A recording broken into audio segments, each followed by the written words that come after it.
you for the warm welcome here in Tyler. It's my first trip to Tyler.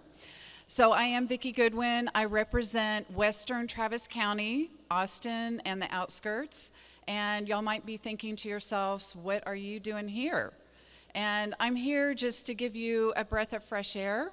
Like Congressman Doggett used to say to me, even though I may not be your representative, I will represent you in the Texas House. So this is my third term. Each term has been very different. I will say a few bright points of light in the legislature. We held 2 criminals accountable this session. We expelled Brian Slayton unanimously. And we impeached Ken Paxton with more votes than I ever dreamed possible. And I have to say, a lot of times what you hear in the media, what you read in the newspapers is a lot of negative stuff.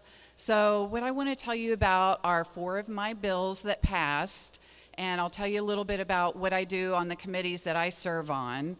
There is some negative stuff coming up in a future special session with the vouchers that the governor has gone around the state talking about. He wants to get vouchers passed, and it's going to be very, very hard to keep that from happening because basically they're resorting to bribery. However, I do want to tell you about some things that I got passed, some good news. And again, even though I'm from Austin, these bills affect the entire state, and I think they're good bills. So, of course, they're my bills. So the first one, and 2 of them are from very unfortunate situations, but a lot of times when constituents come to us, they have something that's happened to them that they don't want to happen to other people. And that's what happened in this case. This family had a 6-year-old daughter who drowned. So they wanted my help passing a drowning prevention bill. So I actually worked on it last session, got it through the House. I think it was unanimous, but it got stalled and stuck in the Senate, as so often happens. And so when I came back this session, my 3rd session, I've learned a lot from my first 2 sessions. It's like if you can't get a bill passed in the Senate, then why bother passing it through the House? So we worked very hard this time to get that drowning prevention bill passed in the Senate. It was having some trouble. We noticed that there is a lobbyist who didn't like the bill. It was more political than policy. And so we brought her into my office and we asked her, would you please not kill this bill? The parents were there, telling their story. And she said, so you don't want me to kill your bill in the House? And I said, no, I don't want you to kill my bill in the House or the Senate.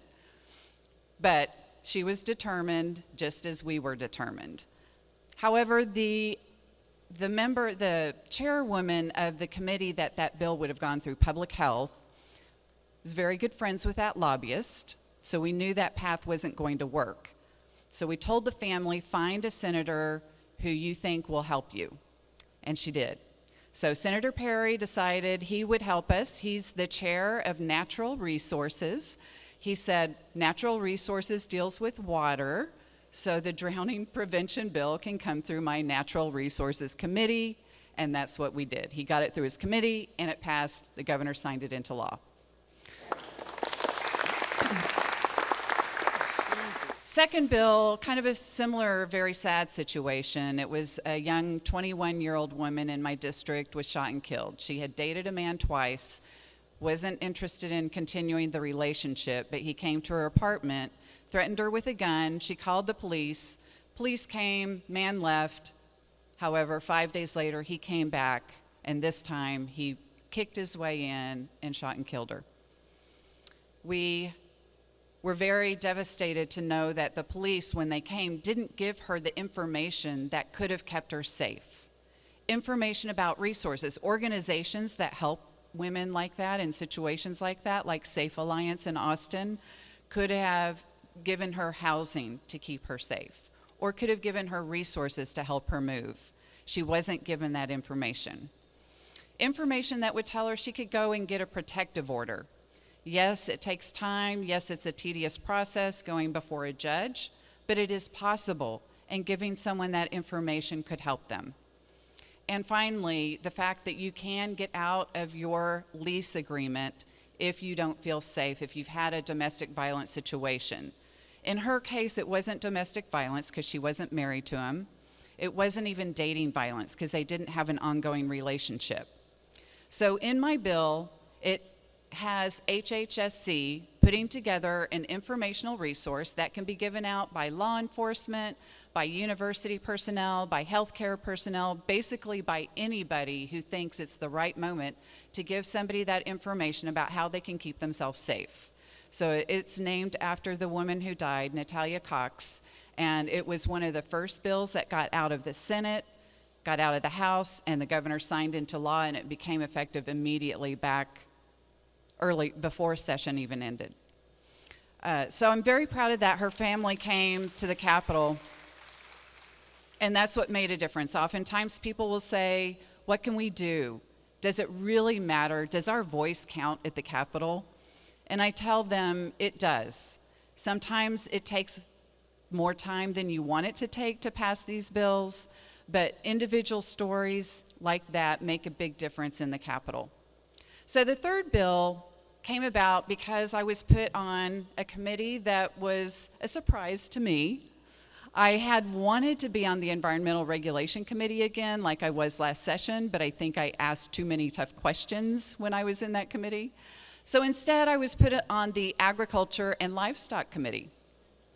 I don't have a lot of agriculture and livestock in my district. However, I told my staff we're going to use this as an opportunity to learn about some new issues, go find a good bill in the Senate, and we will carry it in the House. So they found a bill by Senator West up in the Dallas area dealing with food insecurity.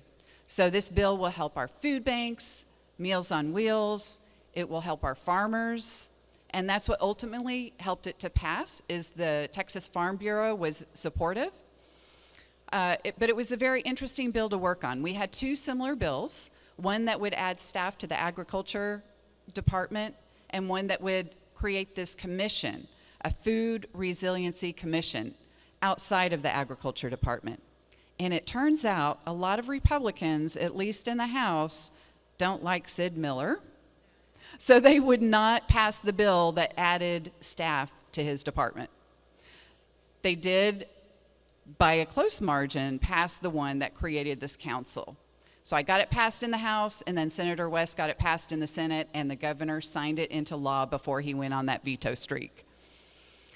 So another good win for the people of Texas. And then the last bill was something that was brought to me by two mental health providers in my district. And it's a bill that I'm really excited about. We all know that particularly young people are really dealing with a lot of mental health issues. And I'm hopeful that this bill will make a big difference for a lot of people in a lot of different circumstances. So it's called AccuDetox. Has anyone ever heard of AccuDetox? Oh, wow. Usually nobody has. But it's like acupuncture, but just in the ear. So 5 needles in the ear. And detox because it helps people with addiction issues. So in current state law, it says that you can help people with addiction issues and certain people can get licensed. So these practitioners said it's been proven to be helpful for stress, anxiety, trauma, PTSD, depression, so many different things. But by state law, we can only use it for addiction. So my bill allows it to be used for all those other things, and it expands who can get trained and licensed to provide the service. So we're very excited about it, and the reason it passed is we had the veterans come and testify. It's been used heavily by the Veterans Administration, and so they came and said that it's been very beneficial, and so that's what helped get it passed. The other thing is, again, we had the practitioners come to the Capitol, and we said, you know, towards the end of session, things get a little stressful. There's a lot of stress and anxiety. Offer it to the members and their staffs, and that might help. And sure enough, we did. They came in almost on a weekly basis. They offered it for free. I got a free treatment, and just imagine the most calm, peaceful thing that you can for half an hour. That's what it's like. It was amazing. And so having experienced that, even the governor's staff had a trial example session. That helped us get it passed and again signed into law before the governor went on his veto streak. So there you go, my 4 bills.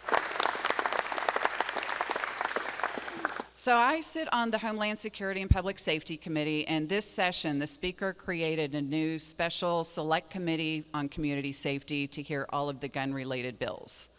So very hard topic to have any movement in Texas, and I think if you asked, most people would say we didn't do anything with gun safety this session. We did move the needle. We did get a couple of things passed. They're very small things. One is that if a 16 or 17-year-old is committed to a psychiatric hospital, that information goes to the NICS database system saying that that person cannot buy a gun. Okay, the thinking behind that was in Uvalde, if the shooter had been committed, then he wouldn't have been able to buy the gun that he used in that.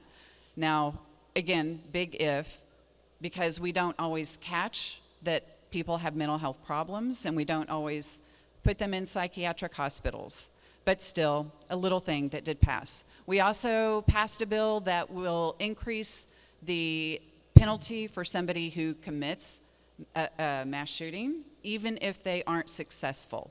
So it's a nuance in the law, but if you were to shoot out your car window or something, in the attempt to have a mass shooting, but you weren't successful, the penalty is very low. So this bill actually brings the penalty up and makes it a very serious crime. It is a very serious crime, so it should be. So those 2 things passed. We also had 2 bills that passed the House. They just didn't pass the Senate. A straw purchase bill saying that if you are able to buy a gun legally and you do so, but then you sell it to somebody who you know cannot buy a gun legally, that is a straw purchase. It is a federal law right now, but it's not a state law. So your ATF could prosecute that crime, but we don't have a lot of law enforcement from ATF here in the state. If the state partners can work together with federal partners, we would have a better opportunity to prosecute that crime and perhaps get some of these straw purchased guns off the streets. It passed the House, did not pass the Senate, kind of a long story behind that, but it does give me hope when things are making progress. We have to keep working on that progress. Another bill was brought by a former Dallas police officer who is now in the House, Frank Frazier.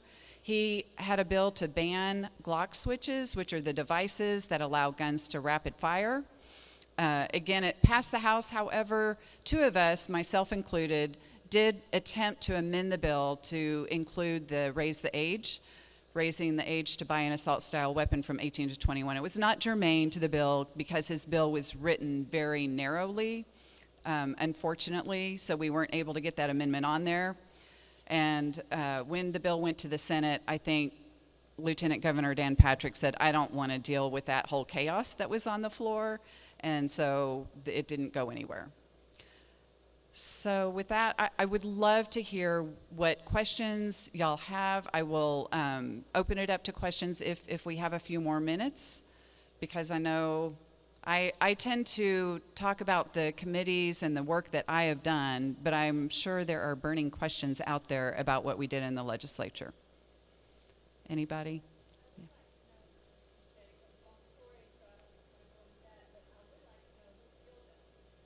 Oh, so good question. Actually, the person that killed the bill is Matt Schaefer, Representative Matt Schaefer. So, his rationale was that the bill said, according to, if you sell a gun to somebody who can't buy a gun according to federal law, that would be a straw purchase. He amended it to say only according to state law, which is a little bit easier to purchase a gun. The restrictions aren't quite as tight. His rationale was, well, what if the federal government says nobody can own a gun? Like, that's going to happen.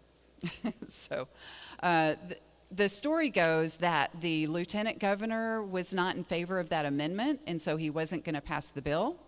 But I'm not sure if that is absolutely correct or not. There's a lot of strange things that happen in the Capitol, so it's a mysterious place at times. Yes, question in the back.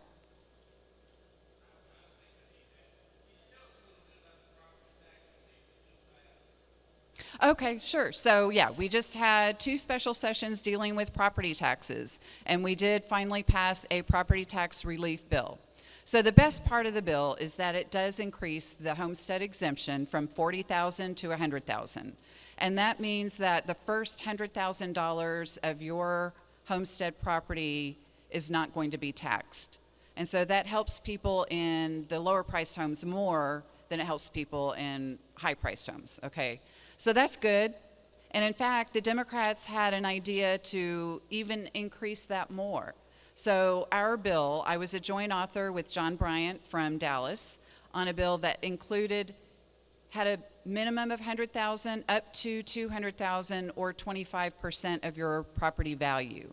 So we felt over the years we probably won't address the homestead exemption again for a while. So that would help as our values continue to increase. We also tried to include an increase in the basic allotment, which would also shift who pays for our public education. So right now, a lot of that falls on property owners through the property tax. The state should take a larger share of that, and that's what raising the basic allotment would do. But instead, the bill has tax compression, which really just simply means lowering the property tax rate on your school property taxes. Now, my concern is the Republicans want to lower that to zero. And then how are we going to fund our schools? I know they don't want to fund our schools.